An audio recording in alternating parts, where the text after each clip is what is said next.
And that there is probably here where it comes that notion that you were saying earlier, that you need to know the archetypes well enough so that you know which cards are important enough to make you sway in that direction.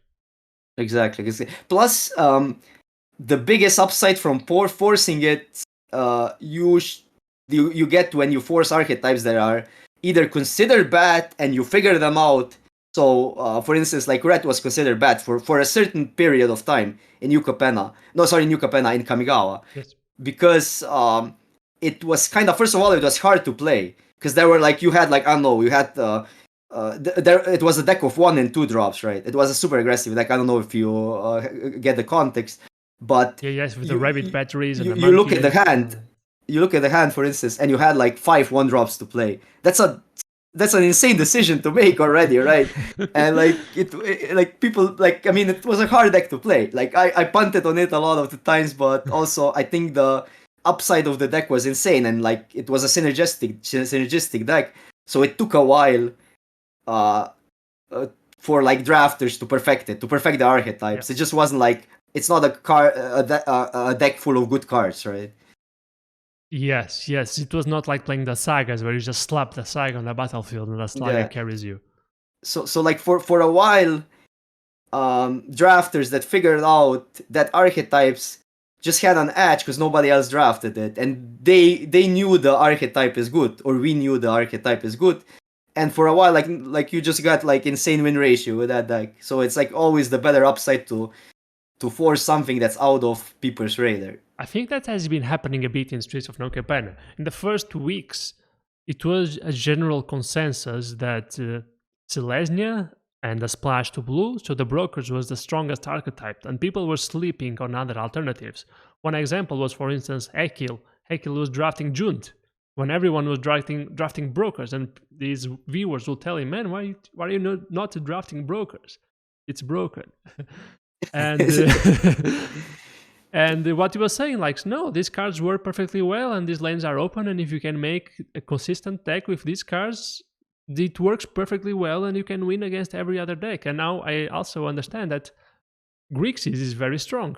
Some of my best results in Streets of New Capenna are with Grixis. It's very, very powerful deck, and black is very strong.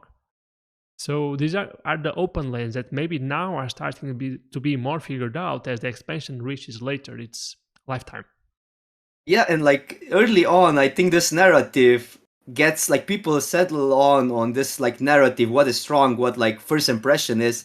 Like they settle on it and they stick to it for a long time. People are stubborn. And if you are just going against what's like really a popular opinion, you have such a high chance that you're just gonna figure out something on your own. So it's like that's exactly how probably Akil figure that out, or how, like, for instance, I know that Florida Man, which is also a fellow draft labber, he also figured out really early that Grixis is insanely strong. Like, he just drafted Grixis and was like, "What are you guys talking about? Brokers? It's not that good. Grixis is the best."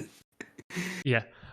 In that case, how do you gain a good understanding of the set? Based on what you were talking earlier, like the top 1% of mythics that really know the synergies between the cards, how do you really prepare for that?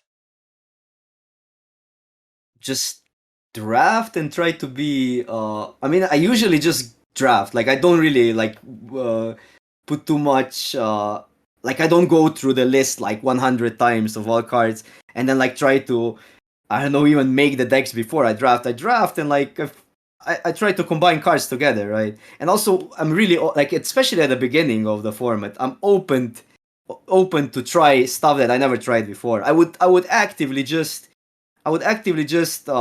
pick a card maybe that's considered bad, just because it maybe it looks to me it has potential, right? I would try to like build around it. Obviously, it has to be a card that has potential. Like, for instance, a good example was Festival Crasher in Midnight Hunt. That was the spell, the 2 drop that a spell matter 2 drop, right? It's really easy to build around it, but it actually worked, and then I just started forcing that archetype. Mhm. Would you do that Um, if you had a limited number of gems, like most people do? You have like a lot, you have infinite gems, so to say, or you can afford to lose a few drafts to try some things. But most people, they just live like paycheck to paycheck in terms of magic terms. I mean, but that's how I kind of get the gems, right? I figured that those archetypes out, and then I started winning with them, and then I get the gems. Like I don't know other way how to put it. I mean, you could try to maybe, but the problem is if you're always gonna be the one that follows, right? You're always gonna be a step behind.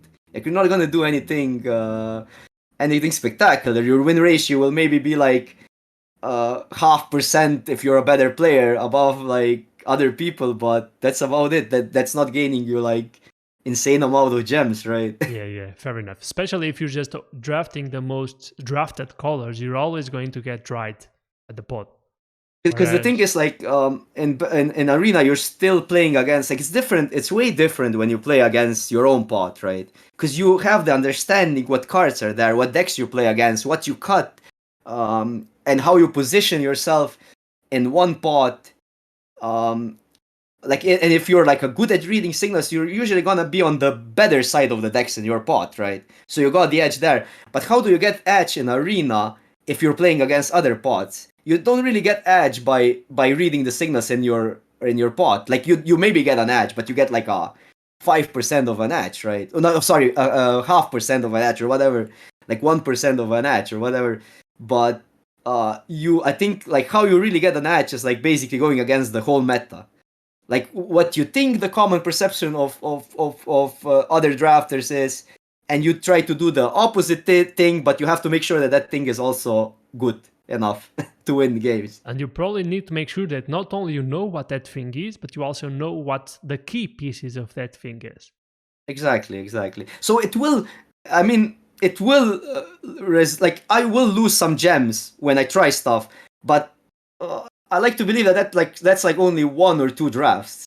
I'm gonna completely train wreck them, but I'm already gonna acknowledge, look, this card is needed, this card is needed, this card is needed, and next time I'm gonna have like I'm gonna be almost there. Like 18 out of like 23 cards are gonna be the cards I want, right? And then I'm gonna like even fine tune it down the line. But it's kind of the same as day one. People trying to figure out the format, right? They're still not gonna know about like what's the format like.